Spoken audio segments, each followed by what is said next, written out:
Blocking, yeah. So a lot of the times, like when we're scouting teams in practice, we work on like what they're gonna do. Like they watch film and they tell us like this girl tends to hit one way and then the other. But like once you get into a game, they statted us a certain way too. So they think you jump a certain way when you're blocking, so they're gonna hit the other way. So it takes a little bit of time to see what they're most comfortable with against us, and then that's like we start to adapt, and then the blocking picks up. I don't know how much you keep track personally, but on the final point of the match, you broke the career solo block record. Okay. Did not know that. What that means, you have essentially all the career block records here. Can you talk about what you've accomplished here and what that means to you? Yeah, so honestly, my freshman and sophomore year, like attacking was my strong suit. And then I think last year is when I kind of broke out of my shell blocking wise. I don't really know why. I think something just clicked and coach was saying the right things. But I think that it's also continuing to grow because it's something that I take pride in, and like I want to protect my defenders, and like it's something that motivates me to like get more blocks and try and like have the vision to get better blocks. All right, Kennesaw State, you guys have met a Yeah. couple years in a row with everything on the line.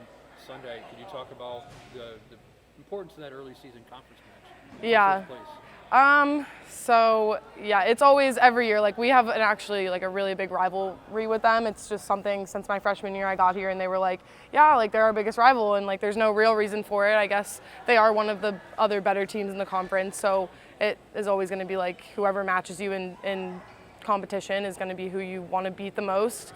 But I think we're definitely hoping and planning on beating them. And with a vengeance, because it always gets interesting, and I think everyone takes it a little bit personally. Even if you are a freshman, you're like, okay, yeah, this is a little more serious than other games, and there's really like no real way to explain it, but it just kind of happens. All right, I just have one more. Amanda Carroll kind of broke out of her shell a little bit offensively. She had some added playing time. Yeah. Season high 17 digs. Can you talk about what it felt like seeing her out there tonight?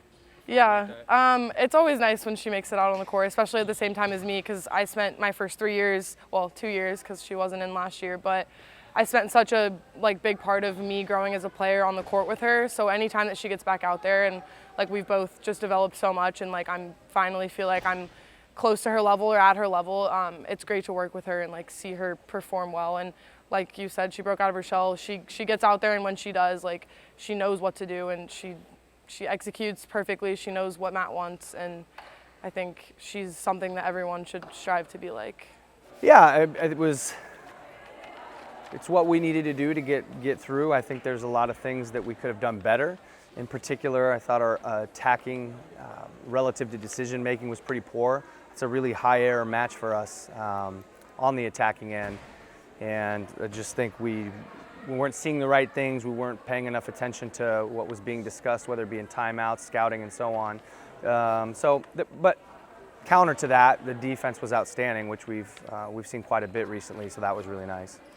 Erin Shoemaker offensively. Yeah, she was really good offensively, hitting high, and that's what we talk about, trying to maximize our athleticism. Erin obviously has a big advantage out there when she's hitting in rhythm. From that contact point, she was excellent. So really pleased with what she was doing. I thought she was doing a good job setting the block, everything we asked for. And then when she got some opportunities to serve, I thought she did a good job taking them out of system. Courtney had 15 consecutive matches with at least 10 kills. Yeah. Came to an end tonight. Yeah. That tied a school record. Could you talk about her consistency so far this year? Yeah, well, we can rely on her, and she's exactly consistent, exactly what you said. So that's a nice thing to have. I think tonight after that second set, we wanted to see if we could get her some rest. I think the entire team really, that's why it was so important to be able to win in 3, just to get our legs under us heading into tomorrow, and of course the important match on Sunday. But Courtney's been phenomenal from that standpoint, and she did a really good job, again, attacking. There were some decisions I'm sure she'd like back, and I'd like back. I thought she passed the ball well. She was playing good defense. So all the other things were working out for her. I was gonna say with Chelsea, it's the first time seeing her as the full-time center. Yeah. She also had 2 kills and 3 blocks. Yeah. So can you talk about her versatility and just how on the money? Yeah, you know, there's times I wish she was a little bit more offensive. I think that she's going to grow into that, and she's trying to get a little bit more comfortable. You can see what she can do along the net. She can make a bad pass a good pass just because she can save so much up there with her athleticism and her own height. Blocking, it gives us a little bit more stability against outside hitters. So she's been great to work with. She just continues to get better. To have a sophomore in a position that she's in and doing what she's doing is great. We've been lucky in that sense, going from Gigi Meyer to Maggie Rick now to Chelsea Lockey. The setting position's been in good hands all the way through. All right, we talked about Courtney earlier, but with her getting some rest, Amanda Carroll really stepped up. Yeah. She had a season-high 17 digs, had 5 kills. Can you talk about how she played tonight? What she did in that last set is what you would expect to see from a senior with the kind of experience that she has. There were some openings defensively, and she was up there just surgically hitting the spot and was going to continue to do that until a change was made. The decision-making that came from Amanda Carroll is what we were hoping for, that we would see from the collective. And again, it wasn't working out that way, so she did exactly what she needed to do to get our team in a position to get a sweep. But defensively, I don't know how many times Dana's been second in digs, not often. She was patrolling the back line extremely well. All right, and final point of the match, Daniele Serrano breaks the career solo block record. Yeah. She has essentially all the career records. Yeah. Here. Can you talk about what she's accomplished here?